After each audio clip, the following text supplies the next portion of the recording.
one thing, let's go across to the management of eClerx. The mid-cap IT player isn't focused on the back of their earnings. It has also approved a 1:2 bonus issue. That is the company. Mr. Srinivasan, who is the Chief Financial Officer of the company, is joining us now to discuss the earnings fine print and the outlook going ahead as well. Mr. Srinivasan, good afternoon. Thanks a lot for joining us here.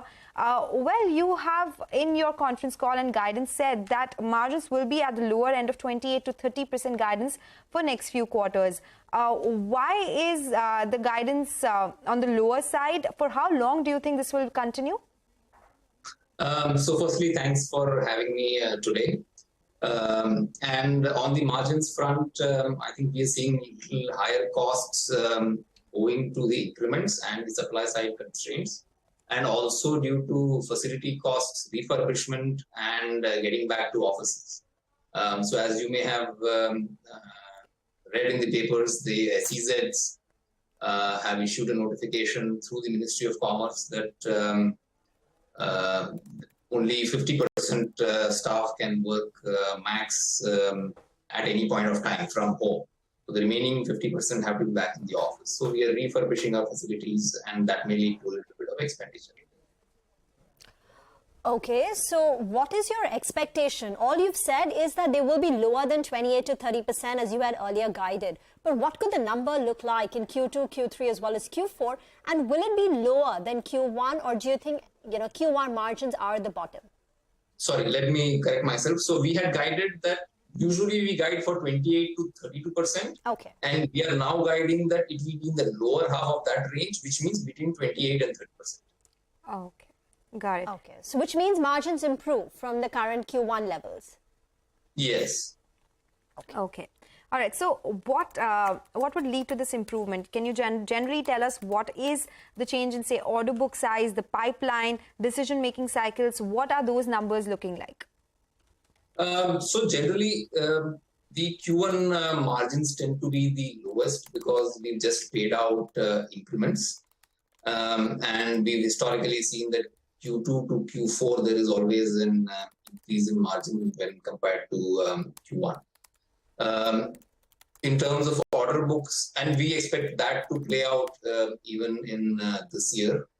The second thing is with regards to pipeline, we're seeing about the same pipeline as last year. So that remains reasonably healthy, although last year was a very, very good year for us and for the industry as a whole. There are some macroeconomic challenges in our client geographies, and that could lead to a little bit of elongation of pipeline, which means closure of deals could take a little longer than usual. That's what we are expecting, but we need to see how it actually pans out. Mm-hmm. Could you give us a sense if there has been any change in the deal pipeline or the quantum of order wins or the decision-making timeline of your clients, just to understand the macro environment and if it's impacting the business of eClerx? Yeah, so order wins and deal pipeline is broadly the same, is unchanged. Decision-making cycles have slightly elongated, I think. We think that clients are taking a little more time. They're not spending as much on discretionary services. So it may elongate a little bit in the future as well. Okay. So give us a sense of what would utilization look like at 74.4% versus 70.5%. Of course, it was lower, as you mentioned, because of higher employee addition as well. Earlier, you've done utilization above 80% mark. What is the outlook now?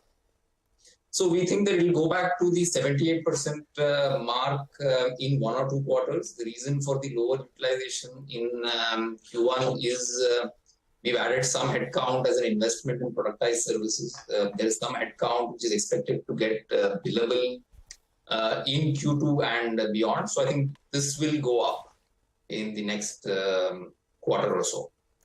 Your Q1 revenue growth is 25% on a year-on-year basis in constant currency terms. What's the growth rate for the full year that you're expecting? We definitely expect double-digit for sure, because even if we are flat from here on, I think we meet that double-digit target. Beyond that, I think we don't generally give guidance for earnings or revenues, but I think it will be a good year. So 15 to 20%, considering there is that Personav acquisition as well, which will contribute? The Personav is already factored into the revenues, so that will not add any extra kick, but we do expect that revenue growth will be healthy. Okay, and no impact from your Europe markets as of now, and you don't expect any more to come in actually?